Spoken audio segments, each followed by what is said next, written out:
tá bom? This call is now being recorded. Ok, saudações. Vou pedir licença hoje também, vou deixar a câmera fechada, porque esses dias eu estou um pouco debilitada, então estou com uma cara horrível. E vocês não merecem, né? Ter que ver minha cara horrível. Na nossa última aula teórica, a gente discutiu obesidade, né? E aí, se vocês se lembram bem, a gente falou sobre as causas, né? Sobre o processo de transição nutricional, falamos das questões hormonais, né? Da responsabilidade social, no tratamento dos pacientes obesos e com sobrepeso, entre outras coisas. E hoje a gente vai ver a dietoterapia da obesidade. Obesidade, gente, é um tema muito recorrente, inclusive no próprio Exame Nacional do Ensino Médio, né? Eu vi na internet vários vídeos com tutoriais sobre orientações para escrever redação sobre obesidade. Tem várias questões de vestibulares e do Enem que tratam temas ligados à obesidade ou sobre a própria obesidade. Então, não é um tema exclusivo da nutrição, e não é um tema que não vai ser produtivo para vocês no Enem, né, em novembro. Então, é interessante que a gente tenha uma consciência disso. Hoje a gente vai falar da dieta, que muito se fala também, porque muita gente acha que tem uma receita mágica, né, para as dietas dos pacientes obesos ou com sobrepeso. Ou todo mundo acha, não tem um ditado que diz que de médico e louco todo mundo tem um pouco, né? E eu transfiro isso para a nutrição. De médico, nutricionista e louco, todo mundo tem um pouco. Então, deve estar projetando aí para vocês os slides, deixa eu conferir aqui no meu celular. Está projetando. Se não estiver projetando para alguém, só vocês falarem que a gente vai dar um jeito. Então, nós vamos falar hoje do plano alimentar, né? Porque o que nos compete aqui na nutrição é isso: é tentar elaborar um plano alimentar para um paciente com uma determinada doença. No nosso caso, hoje, é a obesidade, né? Então, a primeira coisa que a gente começa discutindo aqui é que, desde que o mundo é mundo, desde que surgiu o primeiro caso de obesidade, ou o primeiro desconforto social, ou psicológico, ou biológico, em relação a um corpo maior, com uma maior quantidade de tecido adiposo, né, e reconheceu-se a obesidade como uma doença, né, e não como uma condição temporária, o principal tratamento é a dieta, né? Realizar uma dieta, estabelecer um plano alimentar, é tentar modificar os alimentos que esse paciente obeso come, né? Porque até então a nossa visão ela é muito tradicionalista, então ela enxerga o paciente como um grupo e entende que a obesidade é matemática. Eu escutei isso há alguns dias de uma professora de matemática de outra cidade, que é óbvio, é claro e é tranquilo, né? O sobrepeso dela é uma questão matemática. Ela come mais, ela engorda, ela come menos, ela emagrece. Como se nenhum fator fisiológico interferisse nesse processo. E aí, além da dieta, atualmente a gente enxergando a obesidade como doença, a gente consegue entender que outras formas de tratamento são necessárias, né? Como tratamento cirúrgico, no caso dos pacientes que fazem redução de estômago, né? E outras cirurgias para tentar minimizar a absorção de nutrientes e reduzir a ingestão alimentar, né? E o tratamento medicamentoso. E aí eu vou além, né? A gente tem a cirurgia, a gente tem alguns medicamentos que alguns médicos prescrevem, mas tem uma série de tratamentos que o paciente obeso com sobrepeso deve fazer para ele tentar condicionar esse físico e tentar reduzir essa massa de tecido adiposo a um nível aceitável para a saúde dele. Então, aí entra o tratamento psicoterápico, entra o tratamento com fonoaudiólogo, que em algumas situações isso interfere na própria respiração e na fala. Entram terapias associadas, como terapias estéticas, como pilates, né? Entram outras formas de tratamento, né? Alguns médicos da área de nutrologia têm se associado a nutricionistas para realizar o tratamento desses pacientes. Então, hoje em dia, o tratamento da obesidade, ele não é somente focado no tratamento dietético. Não é só dieta, não é matemática, como mais, engordo, como menos, emagreço. Tem uma série, né, de fatores coadjuvantes aí, como o próprio exercício físico, que vão contribuir para o tratamento desse paciente. Mas a dieta não deixou de ser o carro-chefe, né? Ainda assim, modificar a alimentação desse paciente, junto com o nutrólogo, com o psicólogo, com o fisioterapeuta, com o professor de educação física, com o professor de pilates, entre outros, são medidas benéficas nesse tratamento. Gente, vocês me desculpem, estou querendo espirrar aqui, mas não vai. Assim, eu estou meio debilitada, mas se eu espirrar, perdão. São as condições climáticas e a minha rinite. E como todo tratamento para qualquer paciente, a gente tem alguns obstáculos na dieta, né? É só a gente refletir que comer é um ato político. Comer não é só ingerir alimentos, comer não é só ingerir nutrientes, como a gente fala lá em nutrição e metabolismo, né? Comer não é só atender às RDAs, né? Aquele mínimo de cálcio, mínimo de vitamina A, ou mínimo de carboidratos e lipídios, ou máximo, né? Comer envolve toda uma questão social e emocional. E muitas das vezes a gente tem algumas dificuldades no planejamento alimentar desses pacientes, porque a gente foca somente na quantidade de alimento, na quantidade de nutrientes e nos tipos de alimentos que ele vai consumir, né? Então, é muito comum essas dietas aí, onde a gente tem classificação calórica do alimento, né? E o enfoque, como diz esse texto, é o valor calórico total da refeição.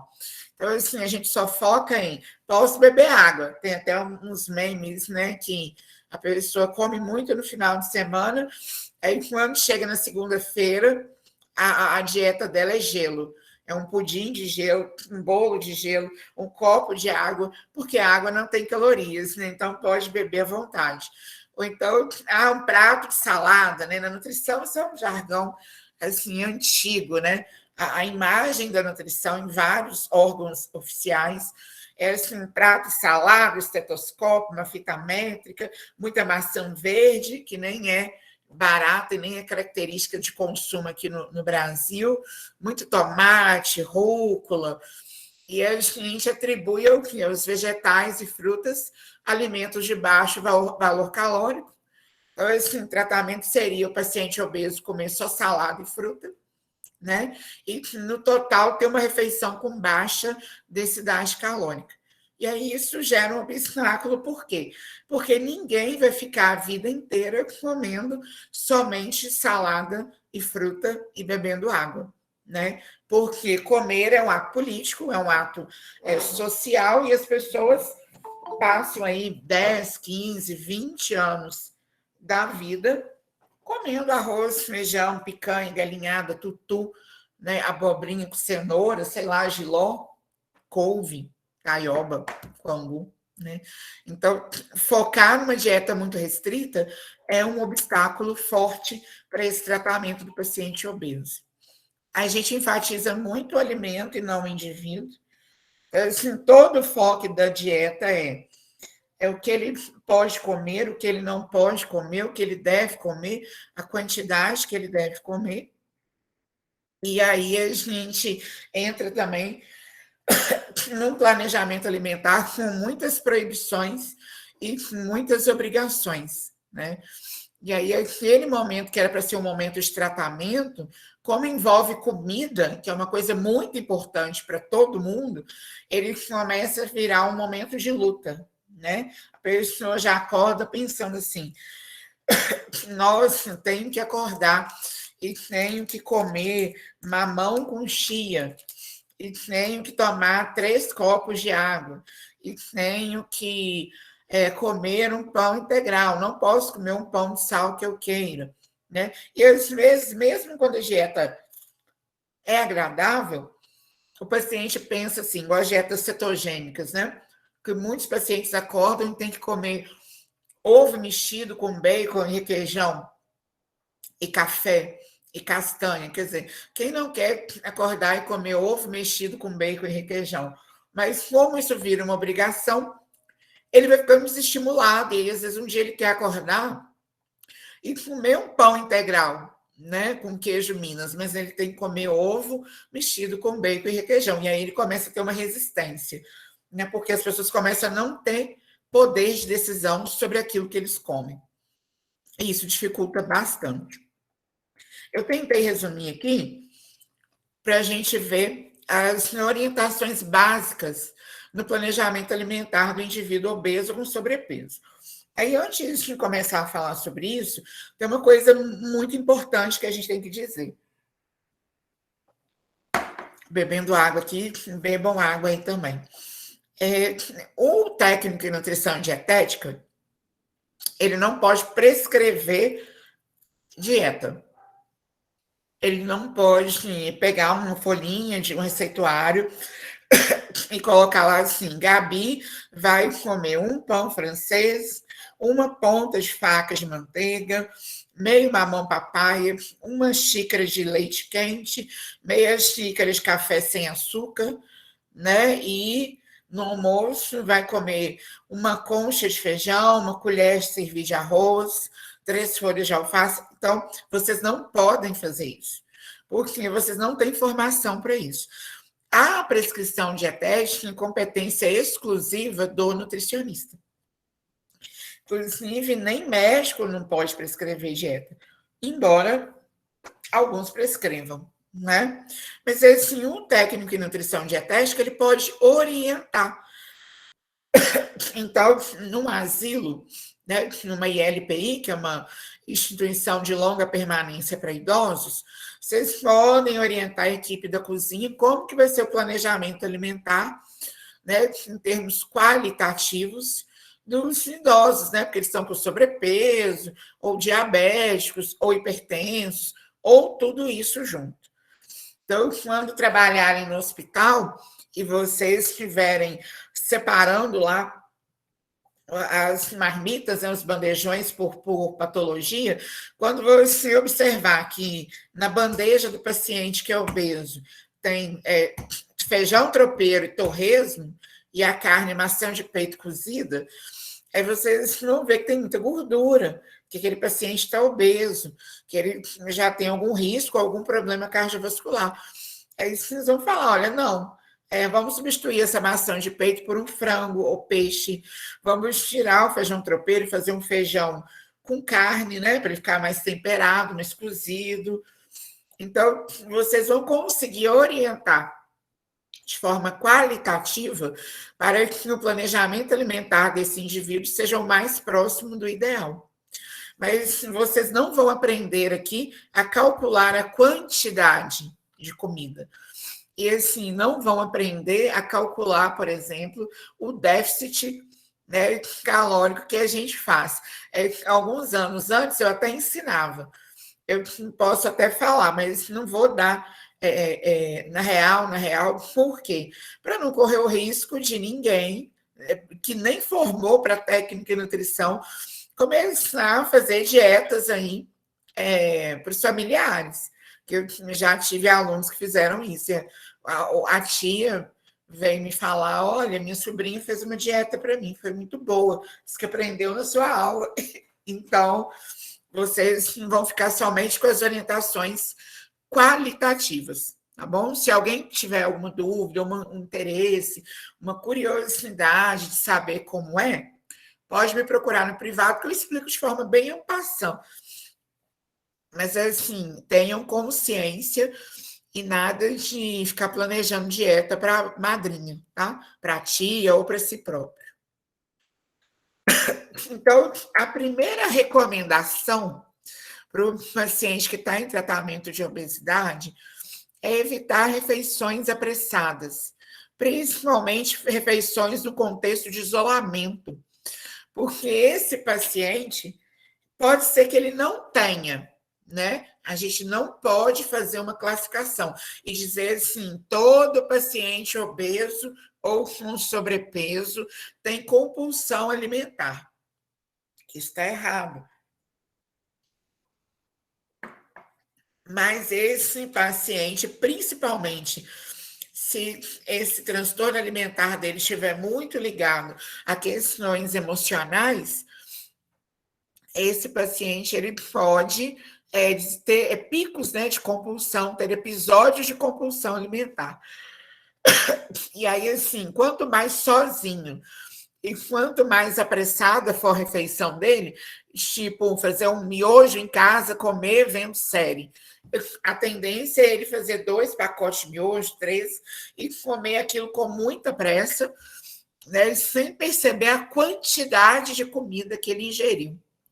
E aí, é óbvio, aí a matemática entra, né? Ele come mais do que ele dá conta, mais do que a saciedade dele pede, né? E aí esse excesso calórico vai se transformar em gordura, porque o próprio organismo dele favorece isso geneticamente. Então, assim, o paciente obeso ele tem que estar no ambiente o mais alegre, né, possível, harmônico, comendo devagar, prestando atenção naqueles alimentos que ele está comendo, mastigando, porque aí ele vai ativando o centro de saciedade dele no cérebro e a fome dele, que é um pouco maior por conta daqueles hormônios que a gente viu, ela vai diminuindo gradativamente. E aí a tendência dele é comer somente aquilo que é o necessário para o apetite dele. Márcia, Oi. quando a gente está comendo em frente à televisão, mexendo no celular, isso interfere? Interfere muito, até para quem não é obeso, tá? Ou para quem não tem sobrepeso. Porque a tendência, quem me perguntou foi Sofia, que eu não estou vendo. Foi. Ah, tá. Então já estou lembrando das vozes. Mas, Sofia, interfere sim. Qualquer pessoa. E a tendência é a gente vê que mulheres conseguem fazer multitarefas, né? A psicologia fala isso, homens têm que focar numa tarefa por vez, aí tem várias brincadeiras, mas a verdade é assim, que o ser humano, de um modo em geral, ele tem uma tendência a perder o foco quando ele faz muitas coisas ao mesmo tempo. Né? Então, assim, você pode observar, se você está fazendo um trabalho, ouvindo música e limpando seu quarto ao mesmo tempo, ou sei lá, mexendo na unha, você vai desviar a atenção. Então, o comer é a mesma coisa. Então, assim, para ninguém é interessante comer vendo TV, porque você vai prestando atenção no quê? Na TV. Porque a TV passa, né? O programa passa, o filme passa, mesmo que você possa voltar. Aí a tendência é você comer mais rápido e comer uma quantidade maior. Porque assim, é tão rápido que não dá tempo de ativar esse centro da saciedade. Então, às vezes, vocês já devem ter tido essa experiência. Senta para ver TV e vai comer. Uma coisa que é comum aqui, banana verde frita ou pipoca. E assim, se a gente pegar um pacote de pipoca e for comendo devagarinho, prestando atenção, assim, na segunda mão de pipoca você já inchou, porque a pipoca vai inchar muito no seu estômago. Mas vendo filme, TV, mexendo no celular, não.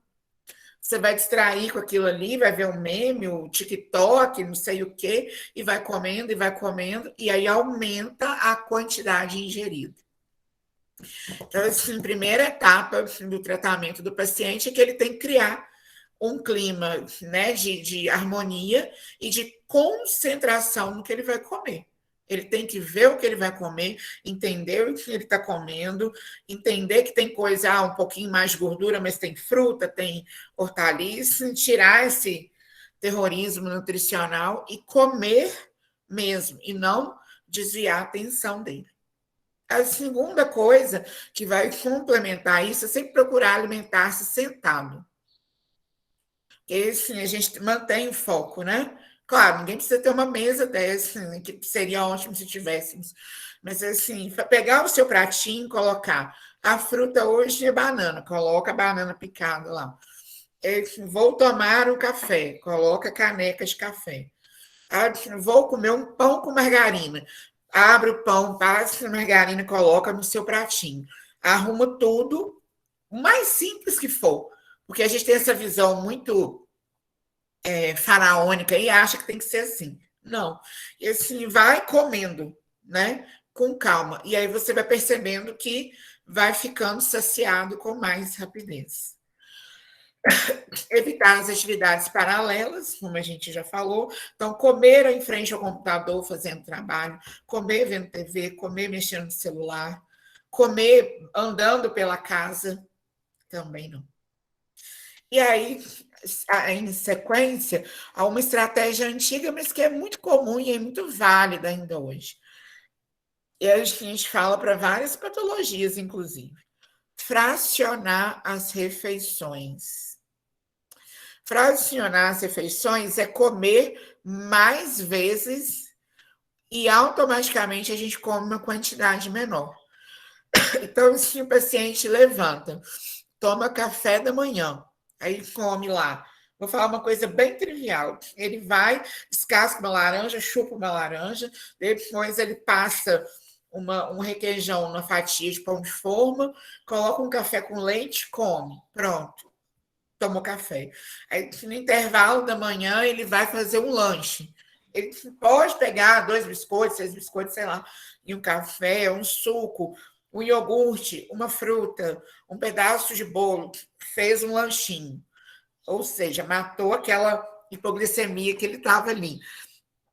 Quando ele chegar para almoçar, ele vai chegar com muito menos fome.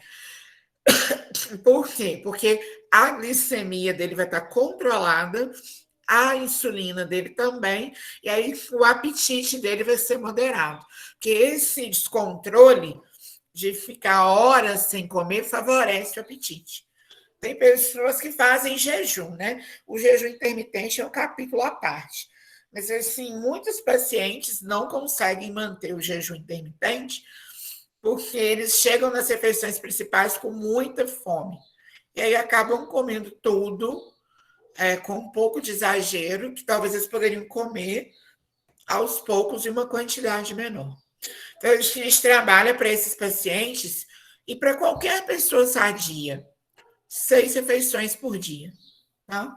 Nossa, Márcia, é muito difícil, não. É só a gente monitorar. Se tomou o café da manhã, um pedacinho, um pão de queijo com um copo de suco nesse horário aqui, de 10 horas da manhã, já é um lanche. Aí depois vem o almoço. Aí de tarde faz outro lanchinho. Aí vem o jantar. E de noite, antes de dormir, toma um copo de leite, por exemplo, para não dormir, né, com o estômago vazio e a glicemia não cair muito. Então, essa é uma orientação primordial. Aqui a gente tem, né, na esquerda um prato de alguém que não fez um lanche de manhã, não tomou café da manhã. É o mesmo prato, basicamente, tirando a farofa que tem aqui. Mas, assim, olha a quantidade de comida que tem nesse prato. E olha nesse outro prato aqui, né, para a mesma pessoa. Se ela tomou café, fez um lanche, ela vai conseguir comer uma quantidade menor de alimentos. Evitar grandes intervalos de tempo entre as refeições. Ah, você falou para eu comer 6 vezes. Mas aí eu tomei o café da manhã 6h30 da manhã e fui lanchar 11 horas. Também não é interessante. Então, o ideal é que a gente tente se alimentar de 3 em 3 horas, de 2 em 2 horas, mais ou menos, tá? Não espaçar muito, porque senão não vai ter efeito comer várias vezes ao dia, porque você vai continuar com fome. Agora a gente vai ver a composição química dessa dieta. Então, primeira coisa, os carboidratos, eles têm que estar presentes na dieta desse paciente. Atualmente, eu sei que muita gente talvez vai pedir no privado para discutir isso, e eu adoraria discutir isso com quem quisesse, ou mesmo aqui agora. A gente tem algumas iniciativas, né, no sentido de diminuir carboidratos da dieta, que são aquelas dietas cetogênicas, né, dietas com baixíssimo teor de carboidrato e muito teor de gordura. Elas funcionam, mas elas podem ser aplicadas para qualquer pessoa? Não. Elas podem ser feitas em casa por qualquer um de vocês aí, sem orientação do médico? Não. Porque senão você abaixa tanta quantidade de carboidrato que realmente vai emagrecer. Não vou mentir. Mas depois você não vai conseguir manter essa perda de peso. E aí você vai engordar muito mais do que emagreceu. Então, assim, o que a gente fala em termos gerais é que na dieta, metade da dieta tem que ser carboidrato. De preferência, carboidrato complexo. Existem os casos que a gente vai tratar com 20% de carboidrato, 30%, 40%, existe, mas isso é muito particular de cada paciente. E tem que ter acompanhamento do nutricionista e do nutrólogo. Tá? E nossa principal fonte de energia, até para quem não está obeso, e carboidratos integrais. Né? Como eu já falei, as cetogênicas, as dietas cetogênicas, elas são eficazes a curto prazo. Mas, assim, talvez ela possa ser implementada para o paciente dar um start no ganho, na perda de peso. Ganho não, na perda. Então, assim, o paciente está pesando 180 quilos. E, assim, precisa perder urgentemente 25 quilos. Então, ele começa com uma dieta cetogênica, perde muito, depois ele volta uma dieta com um pouco mais de carboidrato, aí num outro momento ele volta cetogênica, perde mais, e aí eles vão equilibrando de forma que a perda seja saudável. Mas lembrando, isso aí é com nutricionista e médico juntos. Pegar dieta cetogênica na internet, já estou avisando, vai emagrecer? Vai. Mas depois vai engordar tudo que perdeu, se não engordar mais. É uma característica super comum. Emagrece 10 quilos, engorda 15. Aí o que a gente viu na outra aula, né? Efeito sanfona. E uma coisa interessante, né? Associada a carboidratos, que é a primeira coisa que cortam na dieta do obeso em alguns locais, é que essa perda de peso da dieta cetogênica ela é muito violenta, ela é muito rápida e muito perceptível. E a perda de peso, para ela se manter, ela tem que ser gradual. O seu sistema fisiológico ele tem que se acostumar a ter menos tecido adiposo, porque para ele o tecido adiposo é reserva, não é ruim. Para o seu corpo, ele é uma reserva de energia. Então, assim, ele não pode, você não pode perder uma reserva de energia de 10, 20% do seu corpo em menos de um mês. Tem alguma coisa errada, é uma agressão ao corpo. Aí a tendência é o quê? Segurar, não perder mais peso, e aí o indivíduo começa a ganhar mais do que deveria. As proteínas, elas devem estar presentes, né? Mas tem que ser de forma equilibrada. Aí as dietas cetogênicas desequilibram um pouco isso, mas quando são feitas por curto espaço de tempo, com auxílio de um médico, não chega a trazer maiores prejuízos, né? Aí o que a gente tem que combinar? A proteína, geralmente, né, para quem não é vegetariano, e na maioria das vezes os obesos não são vegetarianos, eu não conheço, no meu ciclo de convivência, nenhuma pessoa que seja obesa que seja vegetariana. Mas, assim, não é um preconceito, né? Mas é porque a tendência é comer menos gordura, né, na dieta vegetariana. Então, assim, esses indivíduos obesos que vão consumir carnes, peixes, etc., a tendência é comer mais proteína com muita gordura. Então, assim, picanha, maçã de peito, alguma coisa com creme de leite, né, frango com pele, peixe frito.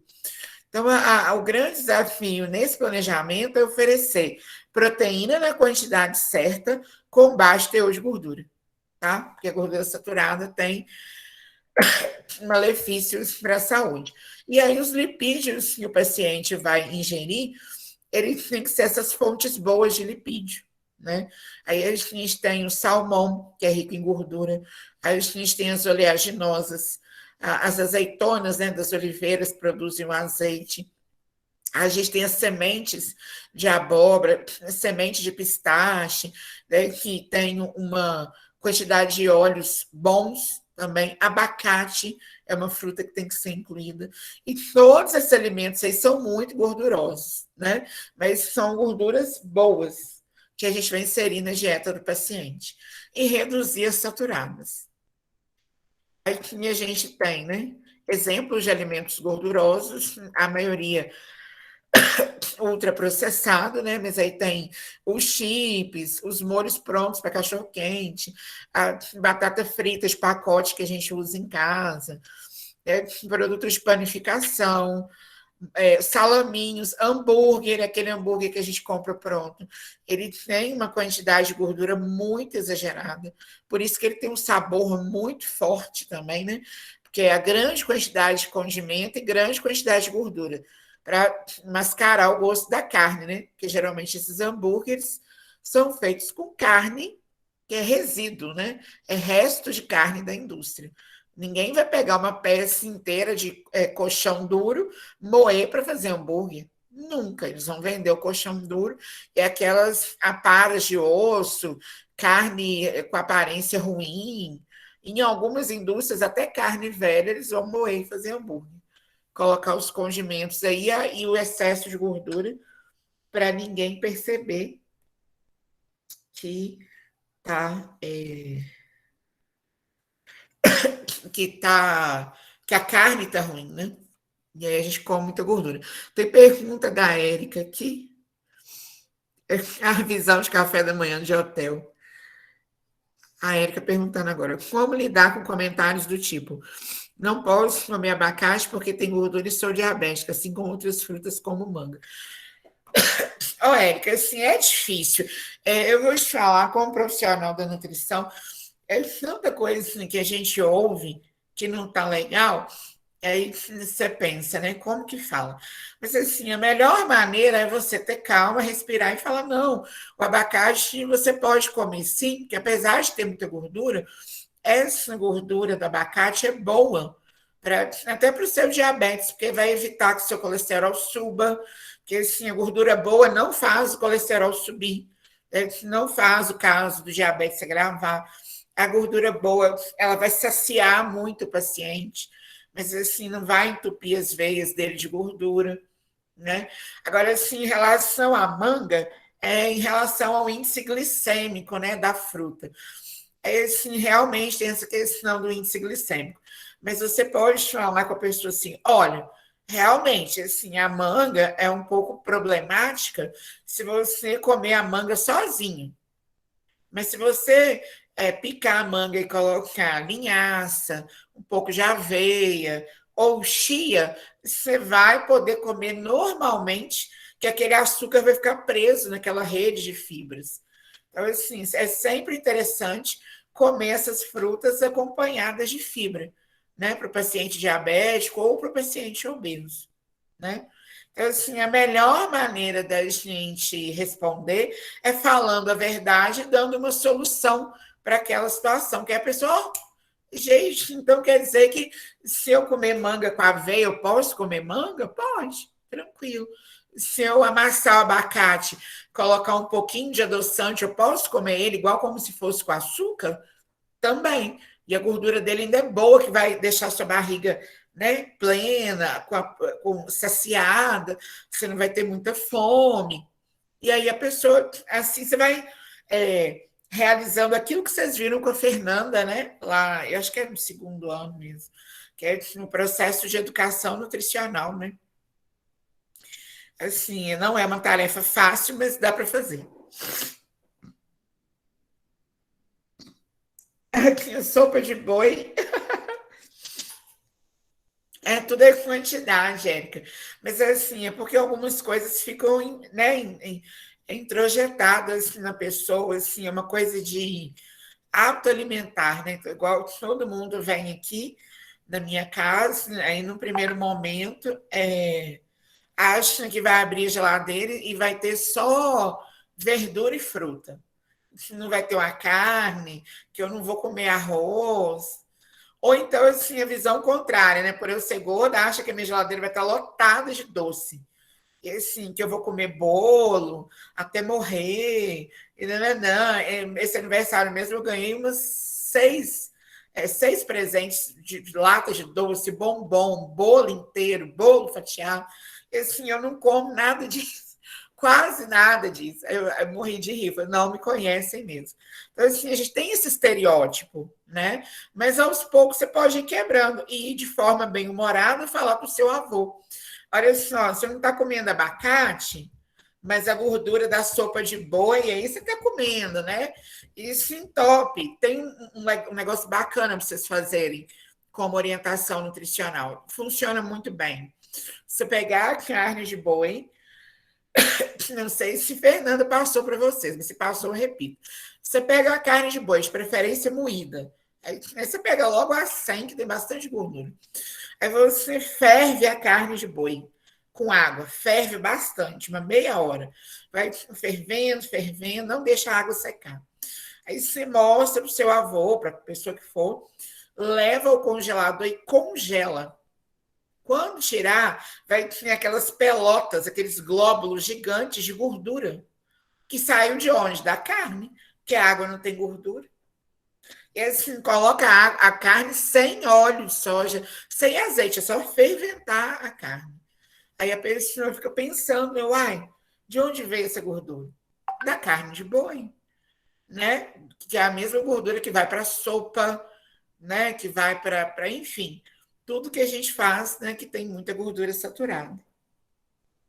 Esse é um truque de educação nutricional fantástico, treinamento de estágio, é muito comum em hospital a gente fazer, quando é possível, né? Assim, fazer o estágio e dar o treinamento, assim, sem pandemia, por exemplo. E aí as pessoas começam a. Porque a gente só se convence pelo exemplo, né? Então, assim, alimentos como esse, a gente tem que dar uma maneirada, né, na dieta desse paciente, torresmo, né? E aí a gente entra em vitaminas e minerais.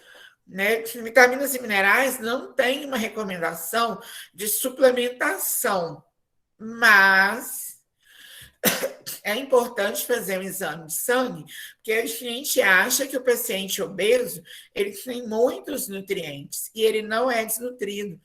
E muitos pacientes obesos têm excesso de gordura no corpo. Sim, tem excesso de gordura, né? Os nutrientes vão se transformar em gordura, assim, os macro, né? Mas eles têm deficiência de vitamina D, eles têm deficiência de cálcio, de vitamina A e de alguns minerais, né? Como ferro, cálcio. Por quê? Porque eles não comem alguns alimentos ricos nesses nutrientes. De ferro não é tão comum quando o paciente come muita carne, né? E a tendência é ele comer muita carne gordurosa. Mas, assim, cálcio, pouquíssimos bebem leite, pouquíssimos comem folhas verdes, frutas, né? Ingerem esses pigmentos antioxidantes. Então, a dieta deles é bem monótona, né? É o popular, assim, não de todos, mas de uma grande maioria. É popular arroz, feijão, carne e farofa, para quem não é vegetariano. Então, aí, às vezes, tem que fazer um exame, por quê? Porque até a dificuldade em perder peso está residindo na deficiência de micronutrientes, né? É até o projeto aí do grupo da Érica, né, Érica? Associar a deficiência de micronutrientes com o estado nutricional das pessoas, não é?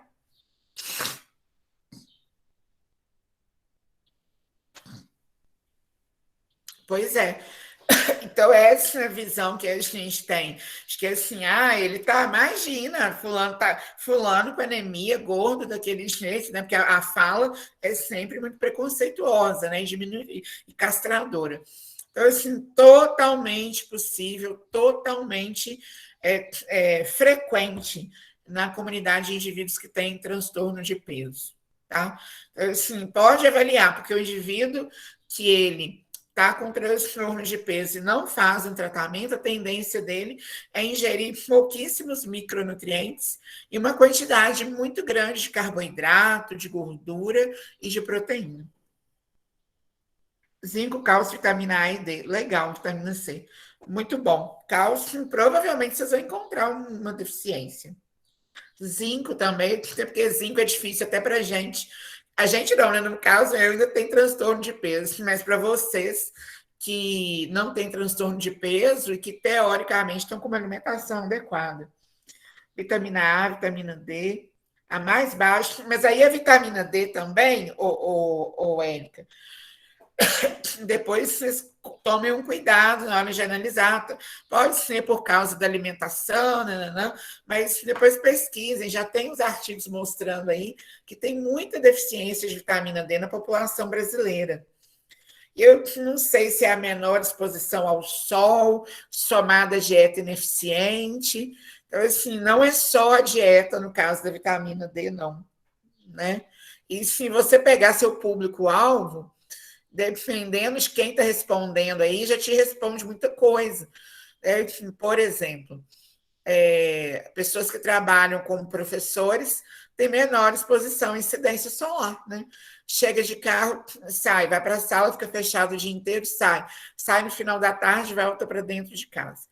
Aí são dois fatores: dieta, que com certeza está deficiente, né? Apesar deles consumirem muito ovo, muita carne, muito alimento lipossolúvel, e baixa exposição ao sol, né? Fibras também tem que fazer parte da dieta, né, desses indivíduos, principalmente porque as fibras vão ajudar a manter a saciedade, né? Se vocês observarem, quando a gente come um iogurte puro, você sente fome pouco tempo depois. Quando você come um iogurte com granola, com farelo de aveia, com chia, ou com linhaça, ou com fruta, você tende a se sentir mais satisfeito durante muito tempo. Então, assim, sempre ingerir fontes de fibra na dieta, né, e principalmente na quantidade certa, é um aliado estratégico na perda de peso. A ingestão de água é muito importante. Já tem estudos comprovando que a água vai ajudar até na saciedade. Então, muitas vezes o paciente está sentindo fome, mas é baixa a quantidade hídrica no organismo. Então, por isso que as dietas mais atuais, as anteriores prescreviam, mas assim, atualmente o enfoque na água é muito grande, né? A minha nutricionista mesmo manda levantar e tomar 2 canecas de 300 ml de água. Nos primeiros dias eu senti assim, um desespero, que eu ia ao banheiro a cada 5 minutos. E toda vez que eu vou ao banheiro, tem que tomar uma caneca de água. Mas realmente melhora o condicionamento, de modo geral, o organismo, né? Seu rim fica mais funcionante e diminui consideravelmente o apetite. Mas não é que a pessoa ficar sem fome de não comer, mas diminui os episódios de fomes, né? De picos de fome ao longo do dia. Ultraprocessados, para qualquer pessoa, estando obesa ou não, com sobrepeso ou não, tá? Então, assim, é algo que nem tem que se discutir. Elevadíssima quantidade de sódio, de gordura, de proteína, né, de conservantes alimentares, não são alimentos. E eles têm que sair da dieta de todo mundo, né? Então, assim, nuggets não é carne, chips de batata não é batata, biscoito recheado não é produto de panificação, né? Não é alimento. Coca-Cola, muito menos, é só água com caramelo, né, que vai adoçar e corante. E aí, quais são as estratégias principais, né, em termos qualitativos? É tentar introduzir na vida desse paciente que a gente chama de comida de verdade. Comer o pão, né, às vezes, aí é particular, né? Em algumas situações é o pão francês, em outras é o pão integral, em outras são os dois. Aumentar a ingestão de frutas, né? Lembra da pirâmide? Comer 4 a 5 tipos de fruta por dia, comer de 3 a 5 tipos de hortaliça por dia, ingerir água, ingerir bastante carboidrato complexo, né? Arroz integral, pão integral, farinhas integrais, consumir as proteínas que a gente falou, as carnes, né? Para quem é onívoro, mas consumi-las com baixo teor de gordura, consumir as gorduras boas, né? Então abusar aí, Érica, junto do seu avô, do azeite, do abacate, das oleaginosas, das pastas de amendoim, por exemplo, né? E comer comida de verdade, que você vai sentir o cheiro, o toque, vai cortar, vai picar e vai fazer a comida em casa.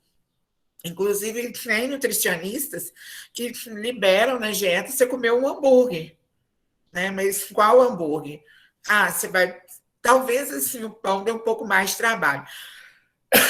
Mas é interessante para o próprio paciente ter foco no que ele está comendo. Fazer o próprio pão, fazer o bife do hambúrguer, né? Às vezes tem uma horta, colher lá o alface, o tomate, que vai colocar nesse hambúrguer. Quem mora na roça tem o queijo que é feito, né, na própria propriedade. Se você não mora, comprar o queijo de um produtor rural local, e não vai ser um queijo industrializado, né? Se você quer colocar um pouco de bacon, comprar um bacon artesanal de uma feira, né, de produtos agrícolas no sábado e fazer esse sanduíche, sentar e comer. Até o próprio molho de maionese dá para fazer ele caseiro. E aí, assim, claro, dentro das proporções de quanto essa pessoa pode comer, ela teve todo um trabalho de fazer, montar aquele sanduíche, ela vai comer com certeza no ambiente calmo, tranquilo, sem desvio de atenção, ela não vai ceder àqueles picos de compulsão, tá? Então, assim, essa é a parte do tratamento, gente, dietoterápico. Agora, o que é importante falar para vocês? Que a gente não pode excluir e desconsiderar a importância do tratamento médico, porque às vezes tem que corrigir alguma deficiência, né? Eu mesma estou tomando vários suplementos alimentares, né? Que é para corrigir qualquer deficiência de micronutrientes, tá, Henrique? Para poder trabalhar essa questão de regulação do peso de uma maneira mais harmônica. Mas, assim, é importante que qualquer pessoa que está num procedimento de dieta, seja para ganhar ou perder peso, tenha atendimento psicológico, né? Para lidar com essas questões de ganhar e perder peso, né? Porque, às vezes, tem muita gente que acha que a vida vai modificar, né? Porque vai perder 40 quilos. E assim, a vida vai continuar igual, os problemas vão ser os mesmos, a pandemia vai persistir e a pessoa só vai estar 40 quilos mais magra. Vai ser uma contribuição enorme para a prevenção de doenças crônicas? Sim, será. Mas tem que ter o suporte psicológico, tem que ter o suporte fisioterápico, porque o corpo do indivíduo vai mudar, né? Então, aquelas orientações ali, elas só vão somar no tratamento do paciente que é obeso ou que tem sobrepeso, ok? Lá eu atualizei o Moodle, eu acho que eu não falei no início da aula, aí tem o PPT lá, já tem até uma atividade, tá? Relativa à dietoterapia, né? A questão do tema de obesidade. Mas, assim, eu coloquei uma atividade e vocês podem fazer ela. Eu até deveria mudar lá, né? Mas, assim, vou mandar para os líderes, eles vão informar. A atividade, vocês podem fazer ela individual, em dupla ou em trio. Aí a escolha é de vocês, ok? Então, assim, vocês que vão escolher como vão fazer. E a data de entrega é até o dia 9 de setembro. Então, assim, vocês têm até semana que vem, depois vem férias, depois, quando voltar, tem aí mais alguns dias para fazer a atividade. Então, você se programando, eu acho que não vai dar problema, ok? É uma atividade simples. Assim, quem fizer em trio vai ficar muito tranquilo, mas também tem gente que gosta de fazer individual e, assim, vai conseguir fazer rapidamente também, ok? E aí, depois disso, a gente só tem mais uma atividade lá na segunda etapa do segundo trimestre, né? Depois das férias, e tem a autoavaliação no final. Lembrando que a partir do segundo trimestre agora, vocês poderão fazer uma avaliação substitutiva. Assim, nas últimas semanas de aula, eu vou deixar um questionário no Moodle, e aí quem perdeu qualquer atividade pode fazer esse questionário e repor a nota que perdeu, ok? E aí facilita um pouco mais. Às vezes, não entregou um trabalho porque tinha prova de matemática ou de física. Aí, ao invés de tentar ficar fazendo depois, aquela correria, no final pode fazer a avaliação substitutiva. Beleza? Então, por hoje é só. Vou colocar essa gravação no Moodle assim que ela estiver disponível, mas os slides já estão lá. E qualquer dúvida ou curiosidade que vocês tenham, vocês podem me procurar no privado, no WhatsApp. E semana que vem a gente vai falar de neoplasias, né? De câncer, mais propriamente dito. Muito obrigada, Márcia. Até semana que vem, então. Obrigada, até semana que vem. Beijos, bom final de semana.